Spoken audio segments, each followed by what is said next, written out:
وما آتاكم الرسول فخذوه وما نهاكم عنه فانتهوا واتقوا الله إن الله شديد العقاب.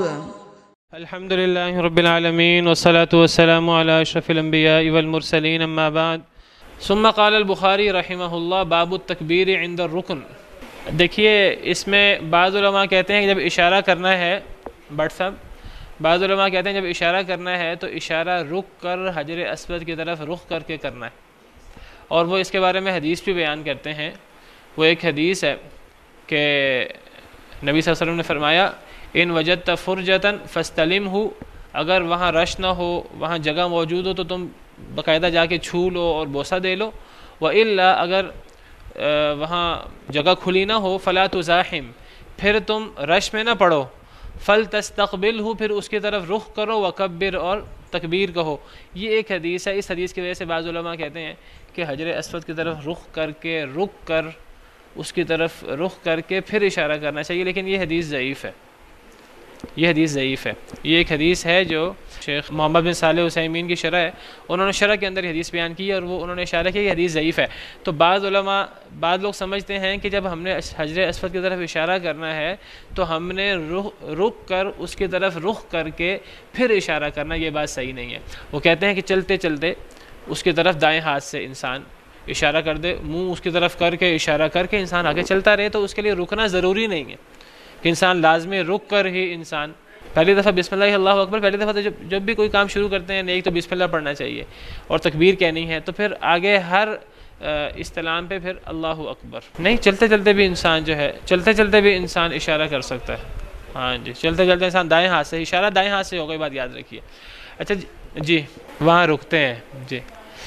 اب اس کا حل کیا کیا ہے وہاں کے حکام نے؟ اب اس کا حل یہ کیا، پہلے وہاں لائن ہوتی تھی، پٹی ہوتی تھی حجر اسود پہ، اب انہوں نے پٹی ختم کر دی ہے اور بہت اچھا کیا ہے. پٹی ختم کرنے سے یہ فائدہ ہے، پہلے لوگ پٹی پر سمجھتے تھے ہم نے پٹی پر رک کر وہاں رخ کر پھر ہم نے جو ہے وہ اشارہ کرنا ہے، اور اس کی وجہ سے وہاں وہ دیکھیے ایک سرکل چل رہا ہے، سرکل میں بہت زیادہ لوگ ہیں، ہزاروں لاکھوں لوگ ہیں، تو سرکل میں جب لوگ رکیں گے تھوڑی دیر کے لیے بھی رکیں گے تو وہ پورے سرکل پہ فرق پڑے گا. تو انہوں نے 3-4 سال کوئی 5-6 سال ہو گئے ہیں اس بات کو، انہوں نے وہ لائن پہلے نیچے کافی چوڑی لائن ہوتی تھی کوئی 7-8 انچ کی، وہ مطاف میں پورا حجر اسود سے لے کر جو ہے وہ نیچے تک تھی، تو وہ انہوں نے ختم کر دی. اب صرف اوپر وہ ایک لائٹ موجود ہے، اس لائٹ کو دیکھ کر جو لوگ دور ہیں یا وہ خانہ کعبہ کو دیکھ لیتے ہیں کہ اس کا کونا آ گیا، یا وہ اس لائٹ سے اندازہ کرتے ہیں، سبز رنگ کی ایک لائٹ لگائی ہوئی ہے انہوں نے، اس سے اندازہ کرتے ہیں کہ ہم حجر اسود کی سیدھ میں پہنچ چکے ہیں. پہلے وہ نیچے جو ہے نا وہاں پٹی تھی، ایک پٹی انہوں نے ختم کر دی، اور میں سمجھتا ہوں بہت اچھا فیصلہ کیا. اس کی وجہ سے اب وہاں رش ابھی بھی رش ہوتا ہے، لوگ ابھی بھی جو ہے نا کوشش کرتے ہیں کہ اب پہلے تو وہ پٹی پہ کھڑے ہو کے کرتے تھے، اب پٹی تو وہاں ہے نہیں، اب کوئی آگے کوئی پیچھے ہو کے وہ ابھی بھی کوشش کرتے ہیں کہ رک کر استلام کریں دور سے.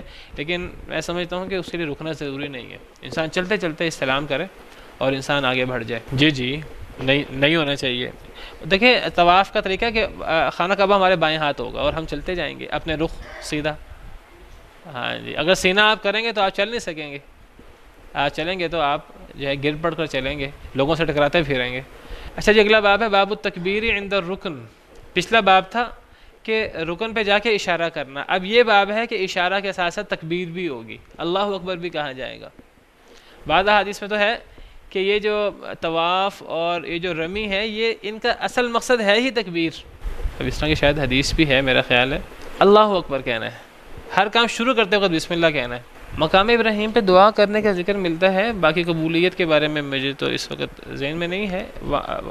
خانہ کعبہ میں تو انسان جہاں بھی ہو تو دعا قبول ہوتی ہے. پہلی تو بات ہے کہ وہ دیکھنا پڑے گا کہ کس حدیث میں ذکر ہے اس کا. بہرحال وہ حدیث تو مجھے اس وقت نہیں مل رہی. ایک حدیث ہے اس بارے میں کہ یہ جو طواف اور یہ جو رمی ہے یہ اصل میں اللہ کے ذکر کے لیے یہ اس کو مشروع کیا گیا ہے. تو بہرحال یہ جو تکبیر ہے یہ تکبیر اللہ کا ذکر ہے اور یہ بہت ضروری ہے، بہت اہمیت ہے اس کی. تو امام بخاری رحمہ اللہ نے باب قائم کیا باب التکبیر عند الرکن، کہ حجر اسود والے کونے میں جا کر وہاں تکبیر کہنا.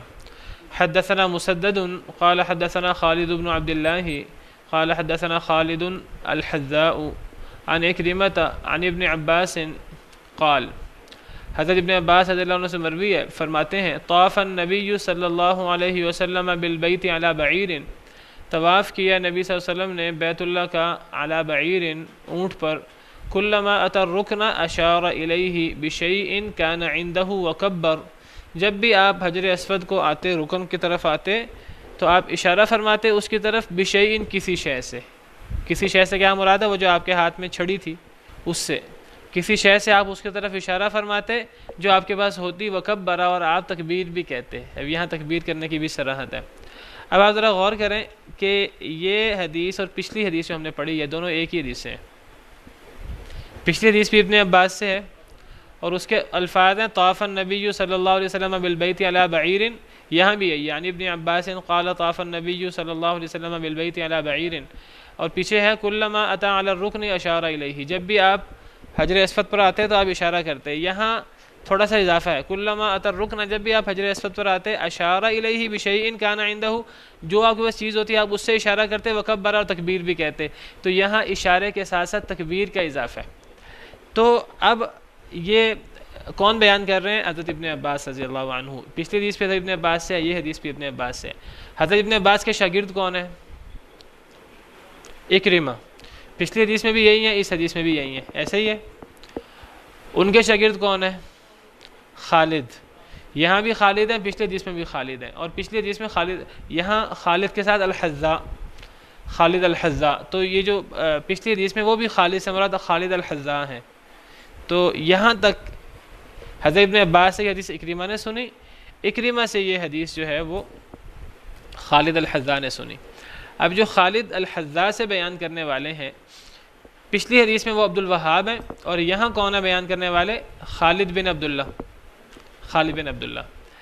اب ایک استاد سے دو شاگرد ہو گئے، ایک شاگرد خالد بن عبداللہ ہوئے اور دوسرے شاگرد ہوئے عبد الوہاب۔ عبد الوہاب جب بیان کر رہے ہیں تو وہ بیان کر رہے ہیں، آگے سند ایک ہی ہے، وہ بیان کر رہے ہیں حضرت ابن عباس سے کہ جب بھی نبی صلی اللہ علیہ وسلم رکن حجر اسود پہ پہنچتے اشارہ کرتے، لیکن جب خالد بن عبداللہ خالد حذاء سے بیان کرتے ہیں ان کی سند سے، اکرمہ سے، وہ ابن عباس سے، تو وہ اشارے کے ساتھ ساتھ تکبیر بھی بیان کرتے ہیں۔ تو اب یہ بھول ہے ایک راوی کی یا کیا معاملہ ہے؟ تو اس کے بارے میں امام بخاری رحمہ اللہ فرماتے ہیں تابعہ ابراہیم بن طہمان، متابعت کی ہے اس کی، کس کی؟ یعنی یہ جو خالد حذاء کا جو راوی ہے اس کا جو شاگرد ہے اس حدیث میں خالد بن عبداللہ، خالد بن عبداللہ کی متابعت کی ہے۔ متابعت کا مطلب کہ خالد بن عبداللہ جیسی حدیث بیان کی ہے ابراہیم بن طہمان، ابراہیم بن طہمان نے عن خالد الحذاء، خالد حذاء سے، خالد حذاء سے جو حدیث بیان کرنے والے راوی ہیں وہ خالد بن عبداللہ ہیں۔ خالد بن عبداللہ کی متابعت کی ہے ابراہیم بن طہمان نے بھی،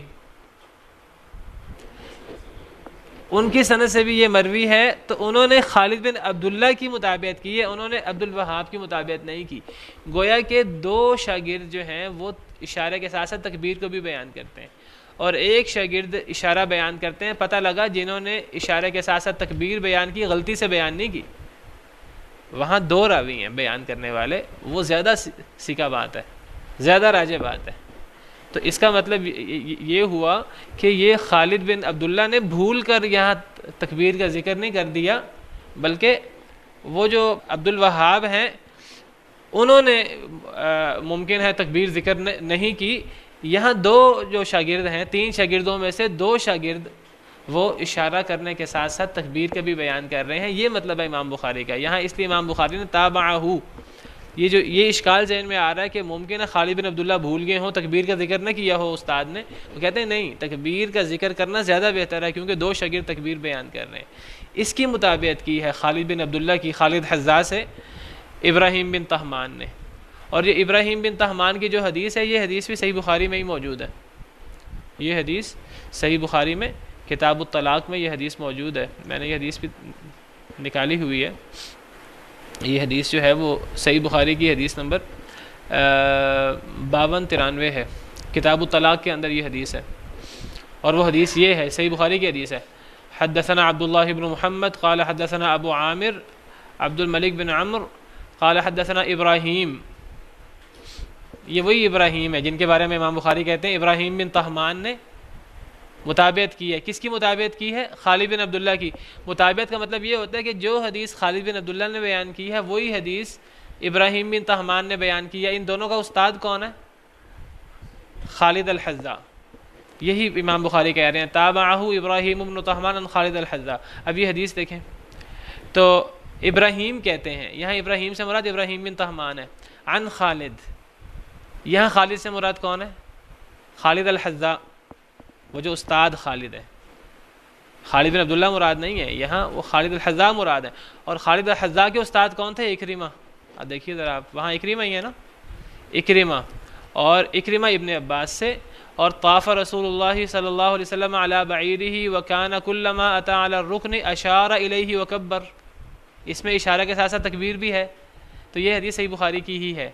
یہی حدیث صحیح بخاری کی کتاب الطلاق کے اندر یہ حدیث موجود ہے.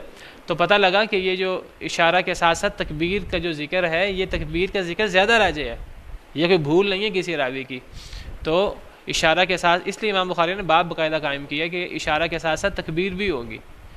تو صرف اشارہ نہیں ہوگا, اشارہ کے ساتھ اللہ اکبر کہہ کے پھر انسان آگے بڑھے گا تو اس کا پھر اگلا چکر شروع ہوگا.